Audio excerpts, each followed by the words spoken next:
I like the way Jeff conducts We want to have a things. 4-hour meeting like you guys. 15 minutes, we're out of the door. Let's go eat.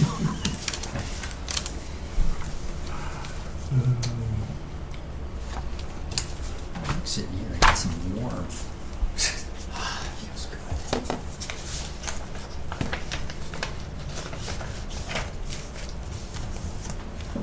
It's kind of a weird number. It's a snake Jones thing. What's the password down Advanced credit. Oh, here? yes. HLMP Network? Would it say, is there one that says guest? No, there's a B Wi-Fi and an HLMP Network.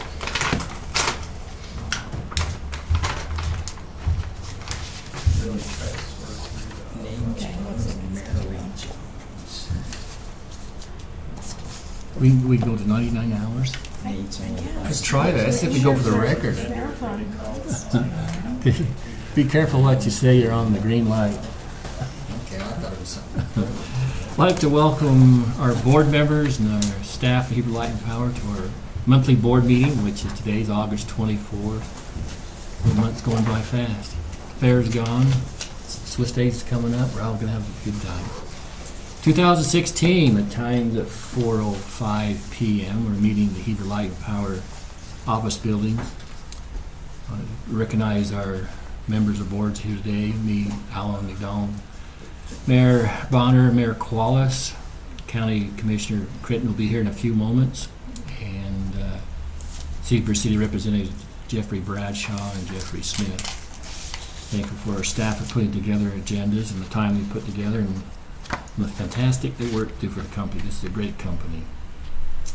We have today on our consent agenda items, we have minutes for the July 27, 2016 board meeting. We have the financial statements for July 2016 and the warrants for July 2016. If there's no modification change, I'd look for a motion to approve the consent agenda. I'll make that motion. Motion by Mr. Smith to approve the consent agenda. Second. Second by Mr. Bradshaw. Any other discussion on this motion? All those in favor say aye. Aye. Motion carries. Wonderful. This is the next part of our agenda is the strategic plan for 2017 to 21. 5-year plan, and I'm very interested in looking at that one. So, Jason, is that your... Mr. Mill. I'm happy to talk about it. Don't have much Carter has some good ideas. The dog ate mine. to talk on it, not a lot. I did want to point out though that we're planning on bringing to the board next month the strategic plan for the coming we'll have a 5-year capital plan in it, but kind of where the direction we're looking at going for approval in the next board meeting. We're considering revamping what we've used in the past. Year over year we've made minor edits, but we're looking at trying to pull it a little more in line with the RP3 designated goals and directions, whereas that's a credential that not a credential, but a certification and award type thing that we shoot for each year, because it truly does embody what we want to be as an electric utility. We want to make sure that the strategic plan lines up pretty closely with what we have in that application, so that not only is our company focused internally by the employees on the RP3, but it's also in direct agreement with what the board approves as part of our strategic plan. So if you're good with us proceeding down that path, we'll finalize. This is what the Physical Facility Committee board's been meeting on this one. So Kind of, yes. The facilities has been working on the capital plan side of the strategic plan, and then we've also brought before the finance audit committee as well to make sure that they're aware of kind of the overall financial direction that we're proposing going forward. I've made some offers that I really haven't fulfilled as far as input on this, but I think the RP3 directives are a good guideline for us. I mean, it's a good sound basis for us to run our companies. Well, as I've been, like I say, Carly just doesn't love the strategic plan as we currently have it. She thinks I've taken the lazy road for 2 years now. I'm joking. But as I've been looking at what makes up a good strategic plan, and part of it came back in April when I went down to the Utah Government Finance Officers Association annual conference thing. They had a guy out here from the national GFOA presenting on budgets and strategic plans. They actually have an annual certification of entities planning documents. And as I read through the information, listened to his presentation, I quickly realized that we were kind of falling short on both those documents internally. And so I've been looking at how we can revamp it, and then as we were sitting in the UAMPS conference and the guy from the RP3 or the APPA was talking about RP3, I just got thinking, and I talked with Jason about it, why don't we, if that's truly the best way to run a utility, why aren't we benchmarking our financial planning document, our strategic plan, against that certification? And so he agreed that it was worth entertaining, looking at, seeing what we need to do. I mean, I'm not talking about doing a complete 180 change. I'm just saying we're probably going to edit some of the sections. Some of them are a little bit wordy. And we could cut out some of that dialogue so that it's a more crisp document. People won't get lost in the details. But And then there's a reason for it. and there's a reason for it, and it matches what we as a company desire to be, and that is a top-tier electric provider that's extremely reliable to our customer base. We're addressing a lot of old history too that can maybe be pulled out, more futuristic things. It's also a way to benchmark it, see how you're actually measuring up to your strategic planning. For those that don't know, RP3 stands for Reliable Public Power Provider. So those are the 3 Ps. And the real core values of RP3 is employee development, safety, reliability, and customer service. And I think those embody the real directives that we've all talked about that we really want to excel at here as a company. So by modifying the strategic plan a little bit to embody some of those values, then I think we can also, when we do submit applications to APPA, to have that committee review us. The board gets a measurement as to how well the company is achieving the strategic directive that the board's given it. So I really like the measurement component, and it's not us measuring ourselves, it's literally us filling out all the documentation and everything and sending it to a committee of our peers to review it and then give us the feedback we need as to how we're meeting our strategic plan.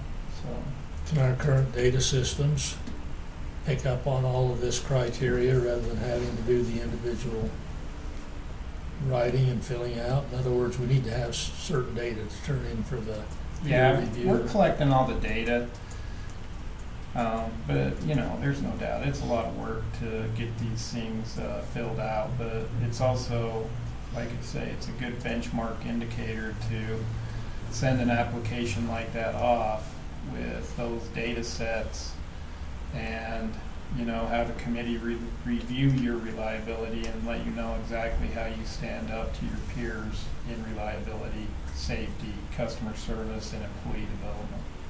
So the RP3, is that a company or something, their portfolio, they have documents that we buy from them, they give it to us? How is that? They give us an application that we fill out, and then they evaluate our responses to the application.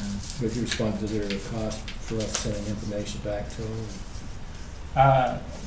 There's some costs associated with the RP3 process, but the majority of the costs are absorbed by just our membership in the American Public Power Association. So, there is like an application cost, but the people that sit on those peer review committees, that's all donated time. They're willing to do that at their cost for APPA. I wouldn't mind personally having the document that you start with, that starts from beginning to end, how to run the whole thing, just so I can look at it. I can email it to you. I got it right now. If you get it, link it, just email it over to me, Bart, and then I can pick it up. Well, I'm supportive of it. It's a good document. Good direction to go with that. Mm-hmm. Feel good about it. Okay, we'll get that put together. It will be included in your board packets. We should have it together before the committee meetings. So we have Jake, Harold, Jason, and I still need to meet and finalize the capital plan portion of it, the projects that we're anticipating needing. And then once that's complete, then we'll finish populating the strategic plan document itself, and then we'll have it ready for review, and then we'll bring it and you can review and approve it or disapprove it and send us back to the drawing table for approval in October. But we have to have that strategic plan in place in order to be able to build the budget. So it's pretty important that we have that direction. So expect to see that at the next board meeting. Okay. Thanks, Bart. Thank you. Sylvia, any questions for Bart on the strategic plan? Next item we have is a draft for our customer service rules. Each board member is given a printed copy of it. And you can pack you got into it. Does anybody have any questions, any areas? What areas from the service rule that we've modified or changed, anything specifically that we need to be aware of that's been modified or changed that's improved and helped us out that you looked at? They've all been looked at by staff. We've had several staff meetings on these, and making sure that the rules are in compliance with current processes, procedures, and made any modifications that staff feels like needed to be made. We've been working off the previous board-approved set of customer service rules. This staff is really close. This is, I think, we might be one draft away. Staff might be one draft away before presenting our final version to you. We just really wanted to get this draft in front of you so that if there was anything that was alarming or that you really wanted us to take a look at, you'd let us know before we brought you the final version, which will be next month. I mean, we're really close. So. For the most part, we were just trying to conform with what we're actually doing. In some cases, what we had written, we'd sort of strayed from, and so we're recalibrating. But for the most part, it's the same as what we currently do. I was talking to Joe and Jason earlier today, and I asked him about the safety and what we do for training and stuff. And I asked a question to Jason, and I was very impressed with what he said with what they do with the linemen. I think it'd be interesting for the board to share what you shared with me just today about before they start the job, what they did and how they went through the safety training part of it. I mean, it just wasn't a train, but it's on each individual project and job. I was impressed what they were doing. Yeah, I mean, they're very safety conscientious. I mean, they do a daily tailboard with every job. Harold is probably the best guy to talk about what is involved in a safety tailboard before they start. But go ahead, Harold. Before each job, we have a form that they actually fill out. It's actually electronic. But they go through the hazards of each job, the work procedures within each job, what kind of personal protective equipment is going to be used on the job. You know, that includes everything from hard hats to safety equipment such as rubber gloves and hot sticks to cones to signs, all of those things. They go over their addresses, where they're located. It's a pretty intense form they fill out, and you know, we've got a pretty good checks and balances system built in with it, because each time they fill that out and they hit, you know, submit, I actually get a text message saying that it's done. And so do I. And Yeah. Jason gets it. So we know that that's done at the beginning of each job. Each employee at the job signs off and checks their name off on the sheet that they were there, part of it. It's just a step in what we do each day. So it's actually, this process has gotten better and better for our crews actually over the past. It was actually one of my department's goals, was to reach 400 tailboards this year. So make sure we do at least, you know, it's our first year having a goal, so we actually set it lower than, you know, what we probably should have, but I think we've already exceeded that goal for the year. Good. So Now you say 400, but you're also saying that when they approach each project of the day, so does it? most of the time my crews will do one a day, because they're usually on one project a day. Okay, Some days they'll do two, but most of the time it's one. so 400 is good for a year. But I thought it was amazing that when they showed up at the job site, they went over the safety precautions before they even started the job. Yeah. You know, I thought, well, that's the way to do a lot of prevention. I thought it was amazing. I thought it was a good program to put in place. And we can go back and it keeps a record of all of them. We can go back any day and pull up what tailboard was done that day and where we worked and things like that. Any of the board members have any questions or thoughts on the customer service rules that were looked at? Okay, we'll move on to the next item then to our Mr. General Manager's report. Mr. Norman.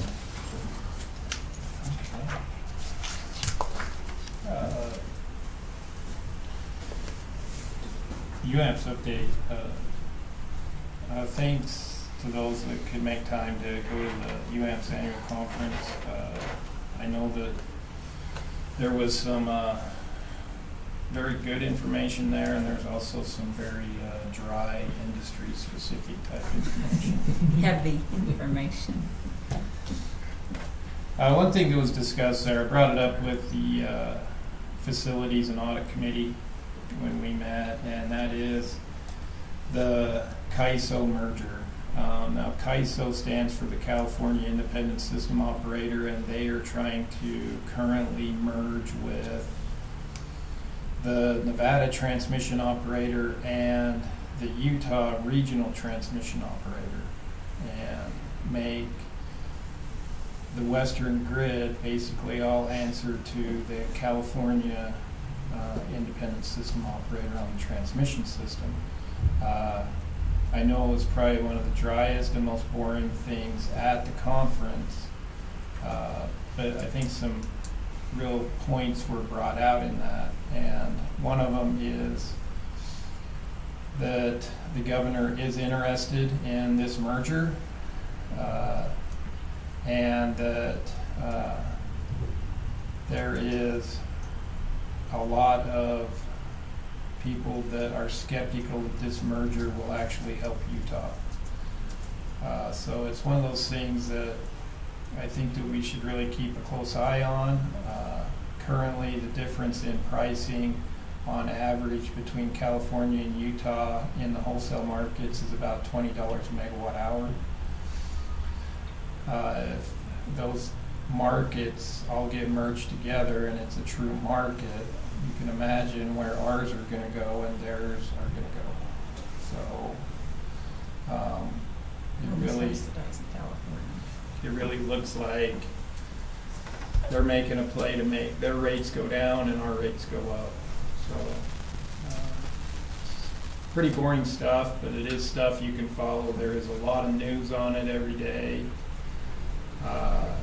And so if it is something you want to follow, just type CAISO into your Google News alert or whatever, and you can kind of stay up to date on how that merger is going. There's currently a lot of Utah opposition to it. We were told in that conference by Governor Heber's energy czar that they are definitely interested in proceeding. So, and it will ultimately be a public service commission decision, and the governor appoints those people. So, Would it be beneficial to, I know we talked about it and UAMPS is really watching it right now, but would it be beneficial to just send a letter from our power company, you know, expressing why we don't think it's a good idea? I think that we should, and I will, you know, I think it's one of those things that UAMPS is really following it.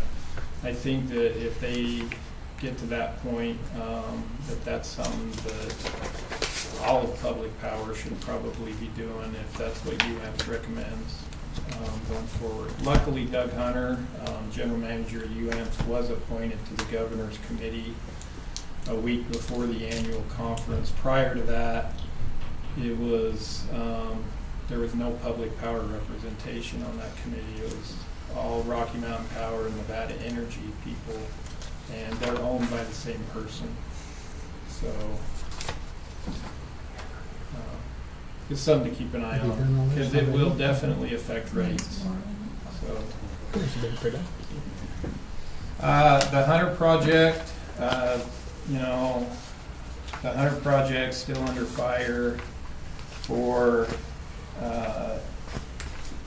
the SIP problem, or the regional haze issue down there.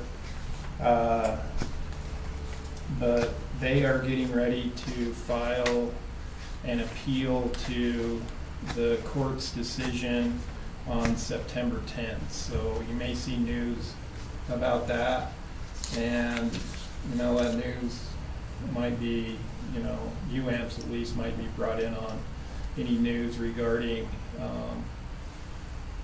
Rocky Mountain or Pacificor, UAMPS, and Deseret appealing the altogether appealing the decision on Hunter and Huntington on that regional haze case. The other thing that UAMPS, Horse Butte wind, we haven't got any Horse Butte wind in like 2 days, 3 days.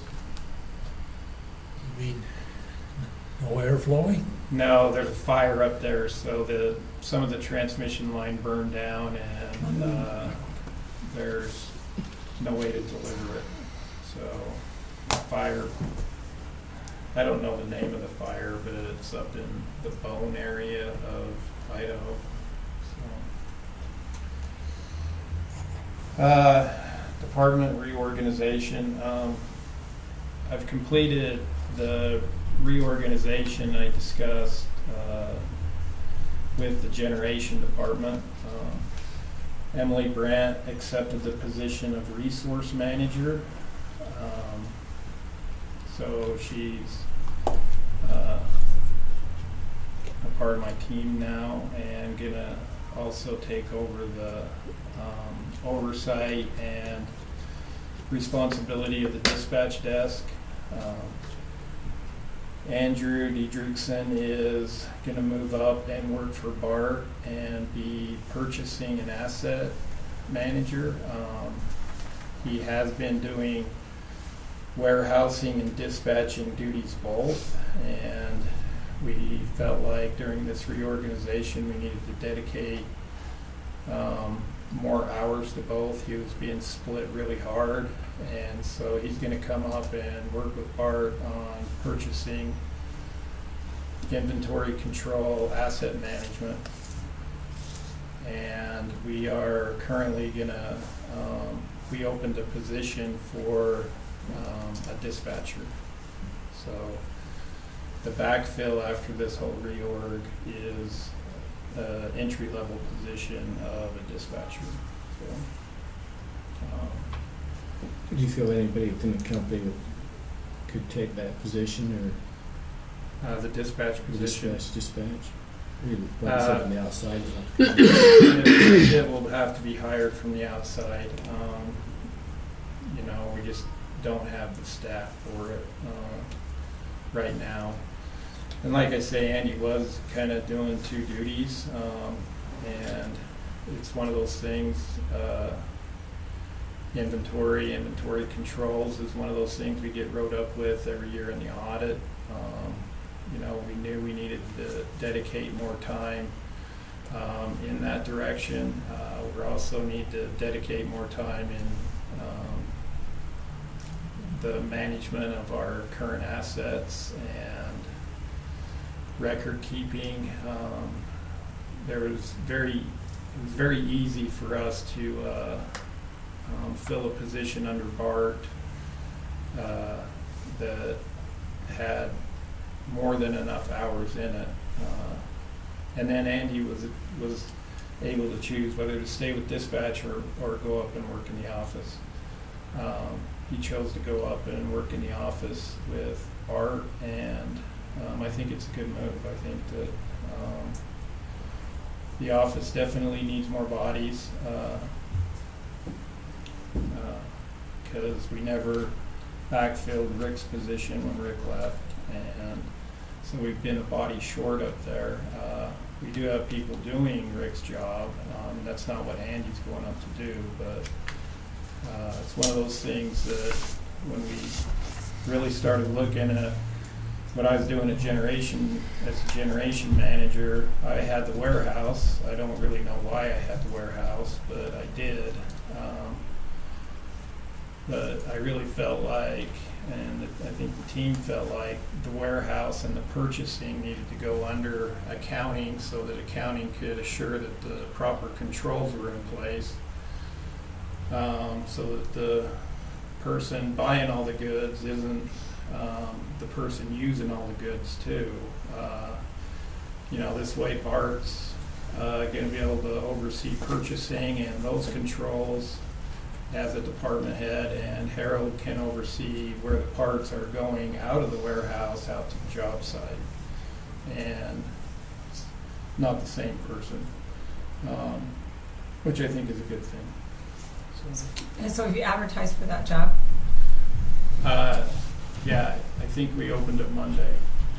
For the operator, Yeah, it came out in late today. yeah. Are you still covering generation management? No. No, Emily took all of the resource side of it, resource portfolio and dispatch, and Rob Tuft is going to be the generation superintendent, and we also gave him all the duties of the fleet. Oh, when you say the fleet, you talking generation plants, or you talking the whole rolling stock? All rolling stock. So what happened to TJ? TJ is currently buried in the new Esri platform, and we needed to free up some time on that desk, and that's where we broke that apart. Sounds fun. So what are the qualifications for the new employee? High school diploma and no complaints about shift work, and we do the rest of the training. Okay. Is that the It'll dispatcher? be an apprentice. Right, is that what you're advertising? Operator apprentice. I'd like to qualify for that. Okay. Yeah, That might be the only way I can stay with they the power go company. directly into an apprenticeship program, or they get on-the-job training, and they also get school training through Bismarck. Is that an online type training? Could we get a new organization chart? I think this is pretty close to somewhere we're gonna be for a while, isn't it, for a year or so? Yes, yes. Yeah, if you can just update this and help us to see the picture. We will get that out to you.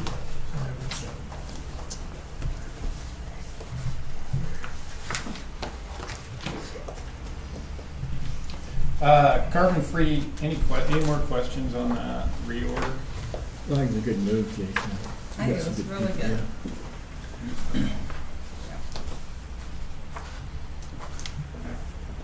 Carbon-free power project information meeting. That is September 12th and 13th. I think UAMP sent everybody some information on it.